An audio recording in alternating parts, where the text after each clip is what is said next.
accordingly and should not be informed by any ideology or any practices other than the law, and may they practice what they preach.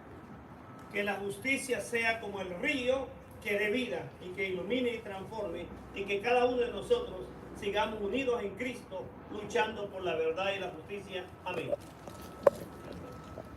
May justice reign, and may we all follow the rule of law. I apologize for that retranslation of the powerful words by none of But what I do want to share with you today is a little bit of where we are and how we came to this moment in time. I think it's really important to remember the preceding events that led to this day today. Last time we were here together, we were preparing to hear arguments in that courtroom about the government's attempt to send Kilmar Garcia to Uganda. You all remember that? That's what we heard, right? Soon after, we received a report that was no longer the case. They were now working on some other nefarious plan after the government of Uganda decided they did not want to be involved in this ploy. Later on, through social media, which this government decides that is the way it wants to communicate with its people, we heard that Eswatini was now the latest country in which Kilmar was going to be taken. Within a couple of weeks, couple of days, shame. Within a couple of days after that, we learned that Eswatini was no longer on the table, and now what we hear is that they have a plan to send him to Liberia. And that is precisely what we're about to hear arguments about in the courtroom today. This judge, standing up for justice, standing up for the rule of law, is asking the government to explain itself, explain why they have chosen Liberia, what their plans are, and whatever happened to Costa Rica, and why that's off the table. We understand there'll be a witness from the Department of Justice, the Department of so-called Justice, that will be arguing today why Costa Rica is off the table and Liberia is on. Well, I gotta admit that I'm actually impressed that Stephen Miller and Donald Trump can name 3 African countries. It is obvious that just by naming and threatening the deportation of an African country is of itself a punishment against a man whose sole crime was to seek justice and to ensure that the rule of law is being followed. So today, we want to make sure that we stand here united. We want to make sure that Kilmar, his family, understands that we are by his side. We will not let this go silently into the night. We will work with him. We will continue to stand by him as he has bravely denounced and fought for his rights. He's denounced this injustice. He's fought for his rights, and in such admirable, brave ways. You all remember that only about 3 days after he was released, you all remember how first he was taken to El Salvador, taken to one of the most notorious jails in the world, tortured and beaten at the Secot jail, brought back to the United States, taken to Tennessee, where he was charged, again, unlawfully for crimes he did not commit. Shortly thereafter, the judge there released him, and in the course of 2 to 3 days later, he was forced to appear in Baltimore for a supposed check-in. You all remember what happened in Baltimore, right? Yeah. He was taken in front of our eyes. He was taken again, and in social media, we saw how he was shackled and chained and escorted into an elevator in an office building. Shame! And again, why was that? Nothing more and nothing less than to detour you all, send a message to you all, send a message to him, that's what happens when you fight for justice. That's what happens when you stand up for your rights in this country, in this administration. You're going to let that happen? No. Absolutely not. And let's remember what Kilmar bravely said while he was being taped in that propaganda social media that DHS tried to reveal when they tried to humiliate him and tried to shackled him and escorted him to that elevator in Baltimore. You all remember what he said when he looked straight into the camera? He looked straight into the camera and he said, "Gobierno corrupto," as he was taken to the elevator. Who knows what that means? Corrupt government. And that is what he's fighting against in his own way. They are trying to muzzle him. They are trying to keep him from seeking justice. But are we going to let him? No. Absolutely not. So this is why we are here today, because we're not going to let anything, we're never going to allow any court proceeding to happen in silence. We're never going to allow any of these proceedings to happen in a way in which the American public is not shown the injustice and the farcity of which this court here, of this whole process is being underscored. So I'm proud to be here with our allies. I'm proud to be here with champions of justice and our champions for the immigrant community to make sure that none of this goes unseen, goes unheard, and we fight the government every which way. Because one thing we're doing is we're taking names, we're taking notes. We will seek justice. We will have justice no matter what we hear from the court today. So, Woo! Justice! Justice! Justice! Justice! Justice! Justice! Thank you. And now, I'd like to bring some champions up to the podium who have been here with us, fighting the whole way, making sure that this does not go into the shadows. And first, I'd like to bring up one of our huge champions in the immigrant community, Council Member Natalie Fanny Gonzalez, who's been and stood with Kilmar. Thank you so much. Good morning, everyone. Again, my name is Natalie Fanny Gonzalez. I'm a council member in Montgomery County, and I'm proud to stand with our immigrant community and our allies. I'm an immigrant myself, and when I came to this country many years ago, I was a teenager. Not that young. I remember that my mom told me, we're gonna move to the United States because that's a nation that believes in protecting people. That's a nation that respects the rule of law. That's what my mom told me. And as I look back, I think that this country is changing in front of our eyes.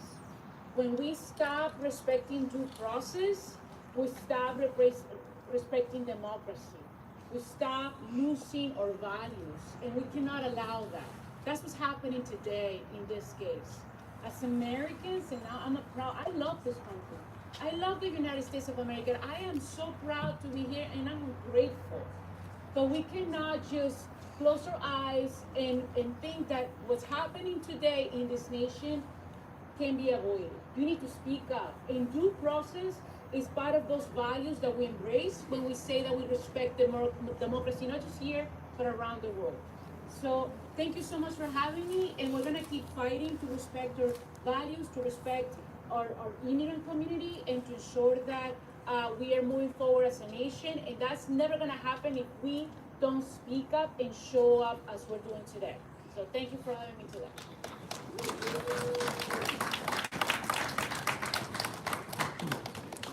Right. Now I'd love for our chorus here to sing with us and lead us in a great prayer chair. Yes, that'd be great.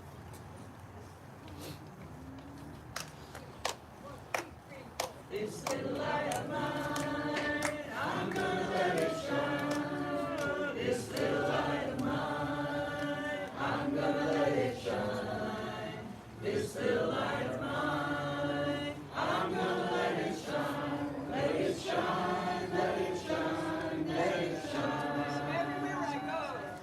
Everywhere I go, I'm gonna let it shine. Everywhere I go, I'm gonna let it shine.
hiding under a bushel. No, I'm gonna let it shine. Hiding under a bushel. No, I'm gonna let it shine. Hiding under a bushel. No, I'm gonna let it shine. Let it shine. Let it shine. Let it shine. This little light of mine, I'm gonna let it shine. This little light of mine, I'm gonna let it shine. This little light of mine, I'm gonna let it shine. Let it shine, let it shine, let it shine. Let it shine, let it shine, let it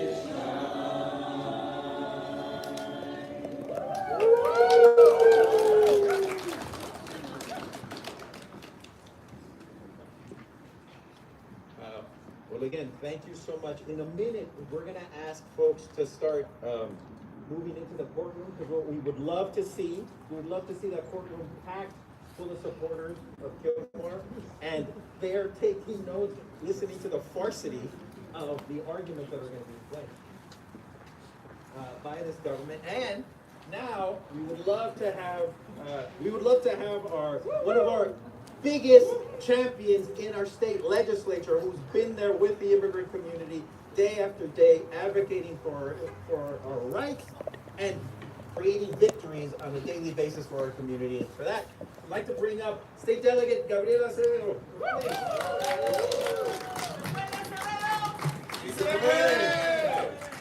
Good morning. I'd like to thank CASA. I'd like to thank all of the members of the Immigrant Justice Coalition that continue to show up in our state's capital, continue to advocate for our immigrant neighbors, and ensure that we are not just doing all that we can legislatively as a state, but we're standing up for and with immigrant communities. I'm a proud immigrant from Trinidad and Tobago, but my family, my Hispanic heritage, is from Venezuela, and I'm very proud of that. And I recognize that there's so much work that we need to do to fix our intentionally broken immigration system, and we see how that is playing out on our streets right now as ICE is becoming an organization that is fulfilling its original function, which is to terrorize communities. It is not keeping us safe, and it is why here in Maryland we have taken legislative actions like passing the Dignity Not Detention Act that bans all ICE facilities in the state of Maryland. Woo! It is also why we need to go further and stand with and up for immigrant communities by ending the 287G program to ensure that ICE does not, and any local law enforcement does not cooperate in the terrorizing of our communities. We see what is happening every single day. We've seen what I call Gestapo tactics used by ICE to not just track down, but kidnap, in many instances, even US citizens off the street. Each and every one of us have a responsibility to speak up, but we as legislators have a responsibility to act. And so it is why I am proud to support not just ending the 287G program, but making sure that we are not sharing data with ICE so that they can continue to terrorize communities and kidnap people and disrupt communities and break up families. And so today we are not just here to support the family as well as Kilmar Abrego Garcia, but we're here to speak up for all immigrant communities that are being targeted in this moment. Right. Woo! We also understand the racism in how immigration policies are enforced. Even though Haitian immigrants make up a small majority of those at our southern border, they make up a large majority of those that are deported. And we all know what is happening in Haiti right now and the political instability that the United States, as a result of US foreign policy, have created conditions and destabilization in Haiti. And so to send Haitian immigrants who are coming here seeking a better life and opportunity as every other immigrant community before them. We are instead targeting communities, deporting them to countries that they have not known. These things are wrong, and so I applaud the leadership of Maryland's U.S. Senator Chris Van Hollen in not just ensuring Kilmar comes back, but the tactics of this administration now is to make an example of Kilmar. And they are using our criminal legal system to not just disparage, but ensure that he is made an example of. And so we are here to stand with his family, to say that in Maryland, we not only stand up and stand with immigrant communities, but if you are going to come and terrorize immigrant communities, our neighbors, you're going to have to come through us first. That's right. And so next legislative session, we're going to make sure that we are focused on an immigrant justice package that protects communities, ensures public safety, and stop what ICE is doing on our streets, but all across America. And we know what they are doing are not just unprecedented and illegal, but the fact that they're doing it while masking their identity. And shame on Republicans. Shame on Republicans who just a few years ago were against the wearing of masks in a global pandemic, but are willing to condone the masking of so-called law enforcement and federal police who are disappearing and kidnapping people off the streets of Maryland and all across this country. So next legislative session, that's going to be a part of what we do to ensure that no one that claims to be enforcing the law should be shrouding or masking their identity if you intend to do so. And so I will continue to stand, not just as an ally, but a co-conspirator for immigrant justice, because this country has to do more to ensure a pathway to citizenship for our communities. I proudly represent Maryland's 39th legislative district, but I recognize that my lived experience as an immigrant is no way removed from that of my immigrant neighbors, regardless of their legal status, because in Maryland, we don't value legal status, we value the person and what they bring to our community. And we see that every single day, not just in terms of what immigrants contribute in taxes, but what they contribute culturally, socially, economically, and culturally to the fabric of our state and this country. So let us continue to stand up. And I'm proud to stand with my fellow colleagues in elective office to make sure that we are standing with immigrant communities and supporting legislation at the federal level that finally fix a system that is racially disparate in who it prioritizes, who it targets, and who is considered legal in this country. We have to do more. It's why I have supported the Venezuelan act that is currently before the U.S. Congress that would provide a pathway to citizenship for Venezuelans who have been in this country and contributed so much. We have to do more. And so I thank CASA and I thank all of the organizations that are here to say loudly and clearly, bring Kilmar home. Bring Kilmar home. To bring Kilmar home. Bring Kilmar home. And justice for every single immigrant in our state and this country. Solidarity and thank you. Thank you. Woo! Justice! Why do we want Justice! Why do we want Justice! And thank you so much, delegates. That was a beautiful summary of why we're here and the clear through line between the abduction and the kidnapping of Kilmar Garcia and the fight for justice that continues. The struggles that are happening right now in D.C. with the federal occupation and the collaboration of D.C. police. the occupation of Chicago, and now the move to Charlotte, North Carolina, because if one thing you take home today, you'll know that these people, us, our community, our brave champions, will be in the fight and will show up and show out, whether it's in front of a courtroom, whether it's in a state capitol, whether it's in a county municipal building, or whether it's in front of the White House and Capitol Hill. Will you be there? Yes! What do you want? Justice! When do you want it? Now! Let's go get justice. Thank you so much. And we have one final closing. We're going to have a final closing by Rabbi Mark here, and then we'll go into the courtroom. Thank you so much. I'm Rabbi Mark Israel. I'm proud to stand here with CASA, with behalf of the Congregational Action Network, to offer this prayer as we head into the courtroom.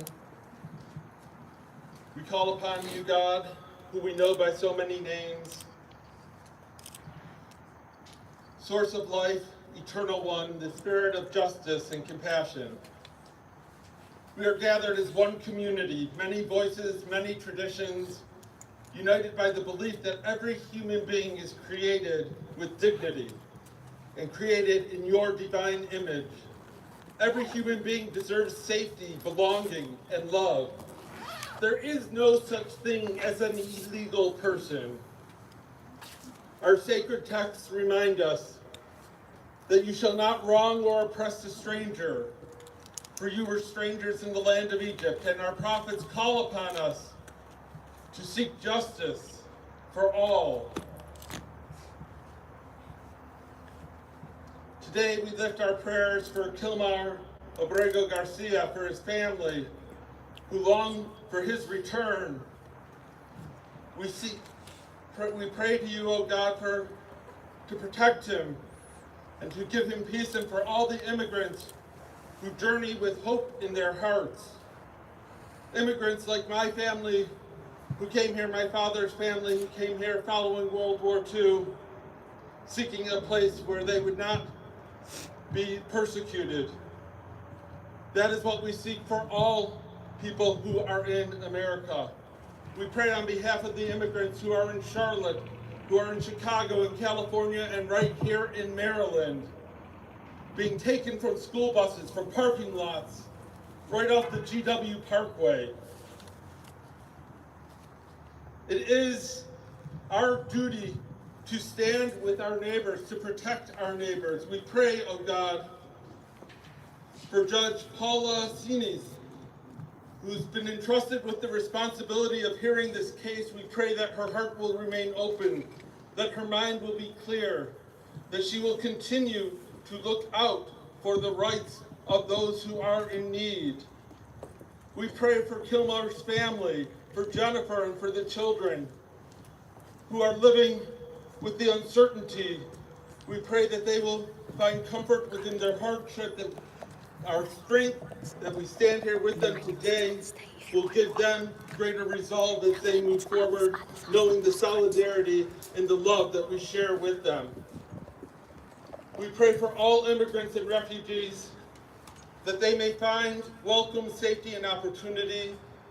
May our nation remember its calling to be a place of refuge, a place that lifts up and does not stomp upon those who come here, a place where all people can come and realize their dreams. And we will continue to protect and to stand with our neighbors wherever they are from. We stand together in this, and we ask your blessing upon this assembly with courage to continue this work of justice, to strengthen our hands, to defend the vulnerable, to open our hearts to the needy, and to remind our leaders of their responsibilities, and to act with compassion.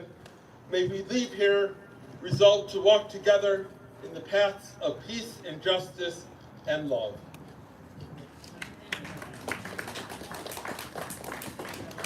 Thank you so much, Rabbi, for those beautiful words.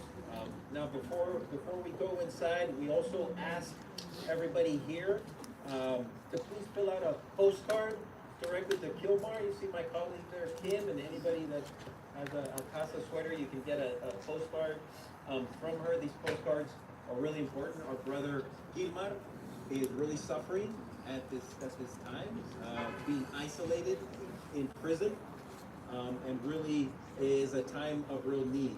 And I know our hearts are full in solidarity with them, so now is our opportunity to send them a personal message to ensure that he feels and hears and breathes all the love that is happening out here. Because again, we know he is being in prison. Again, we know he's being restricted from being with his family, with his friends, and is suffering enormously at this time. So, really appreciate if you can fill out a postcard. And now, again, thank you so much for being here. And let's go in the courtroom and let's show them what justice looks like. They may take my time. So I don't know how much I'll talk to you. Yeah. But, if you don't mind.